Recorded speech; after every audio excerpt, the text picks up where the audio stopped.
Question numéro 151. Cauchemar et terreur nocturne. Question posée par Patricia, du Québec. Bonjour, je ne trouve pas d'article sur le site concernant les cauchemars. Est-ce que ce sujet a déjà été abordé en vidéo ou en article? Merci, Patricia. Bonjour Patricia. Voici quelques informations sur le sujet qui vous intéresse. Lors d'un cauchemar ou d'une terreur nocturne, l'individu peut ressentir de la peur, de la détresse, de l'anxiété, de la panique, de l'angoisse, du désespoir, de la terreur, un épuisement, etc.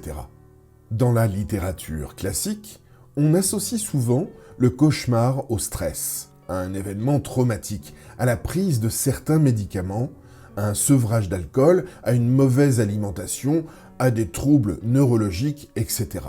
Cela dit, ces explications sont des formes qu'utilisent les gens pour justifier psychologiquement ce qui se passe. Ces situations peuvent certainement être réelles, mais il est plus judicieux d'exprimer que l'esprit de l'ego passe parfois par certaines formes, sevrage d'alcool par exemple, pour mettre certaines réalités en avant. L'individu pourrait être chevauché par des entités de basse vibration et il doit maintenant les confronter lorsqu'il dort pour s'en libérer. Ainsi dit, les justificatifs que cherche l'ego pour expliquer pourquoi il a fait un cauchemar, exemple « j'ai trop mangé », ne met pas en évidence la réalité occulte qui sous-tend le cauchemar. Il y a évidemment plusieurs types de cauchemars. Voici plusieurs possibilités. Le cauchemar peut être un mémorial de vie passée, traumatique, qui est remémoré. Exemple, un jeune enfant rêve à sa maison qui est en feu et tout brûle. Il peut avoir assisté à la destruction de sa maison par le feu dans sa dernière vie passée.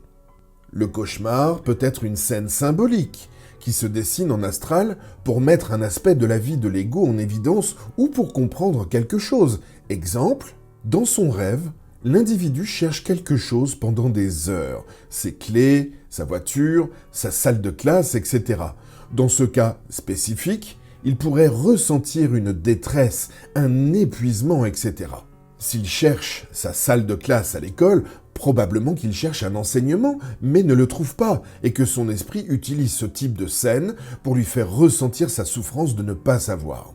Ça peut devenir une quête, engendrer une prise de conscience ou une transformation intérieure. Le cauchemar peut être lié à une interaction angoissante ou même traumatique de l'ego avec une entité, être vivant sur le plan astral ou surmental, avec un démon. Un démon, c'est une condensation personnifiée d'énergie diffractée sur le plan surmental, ou même avec Satan lui-même. Satan est le nom que nous donnons à la personnification de toutes les énergies planétaires diffractées.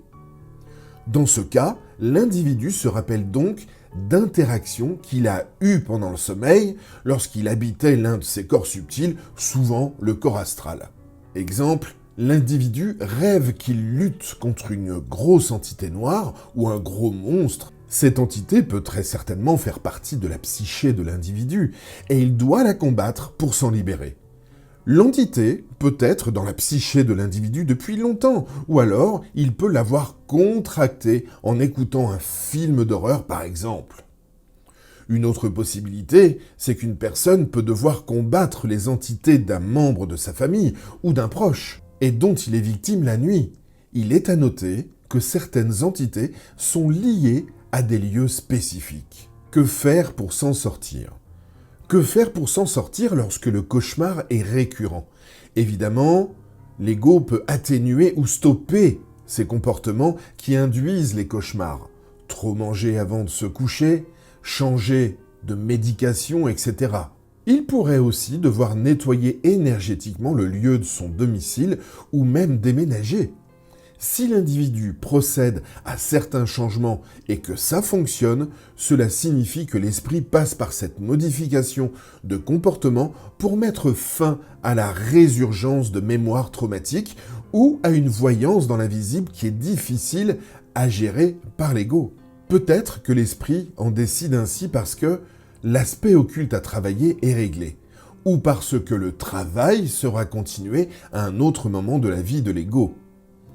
Si le changement de comportement ne se solde pas en un résultat favorable et que les cauchemars continuent, il doit être compris que l'esprit veut pousser l'ego à aller plus loin dans cette forme pour enfin la régler psychiquement.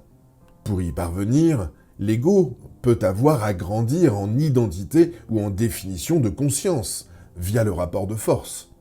Il peut avoir à améliorer son rapport avec autrui. Il peut avoir à surveiller sa diffraction, à savoir comment son émotion devient trop souvent une émotivité prise en charge par des entités. Enfin, il doit aussi être su qu'il peut y avoir eu des pactes sataniques qui ont été signés par l'ego dans des vies passées, et que ceux-ci doivent être résiliés. Dans tous les cas, ce qui est clair, c'est qu'il y a quelque chose à comprendre. J'ai vu des situations de terreur nocturne récurrentes où l'individu vivait des diffractions comportementales sévères pendant le jour, troubles bipolaires, troubles borderline, etc. Ces troubles sont caractérisés par des interférences graves et prédominantes d'entités dans la psyché de la personne durant le jour. La nuit, ces mêmes entités, qui servaient de mécanisme de fuite en l'ego en mode diurne, deviennent les déclencheurs d'attaques pendant la nuit ou pendant le sommeil.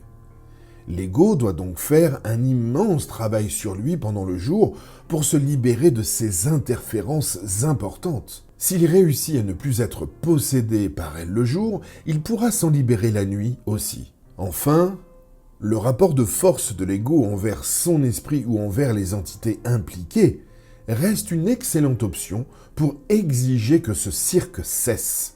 Si les cauchemars ne cessent toujours pas, le rapport de force doit être maintenu pour que l'individu apprenne à grandir en contenance liée à sa force intérieure à construire, et pour parvenir à obtenir des réponses claires de la part de son esprit. Il est intéressant de savoir que ces terreurs peuvent être vécues en état d'éveil aussi. Cela implique souvent le fait que l'ego voit ce qui se passe dans les plans subtils. En conclusion, les justificatifs que cherche l'ego pour expliquer pourquoi il a fait un cauchemar, exemple « j'ai trop mangé », ne met pas en évidence la réalité occulte qui sous-tend le cauchemar. Au plaisir, Sandra Vimon. Ce texte est tiré du site www.supramental.biz. Voix narrative, Romain Lezen.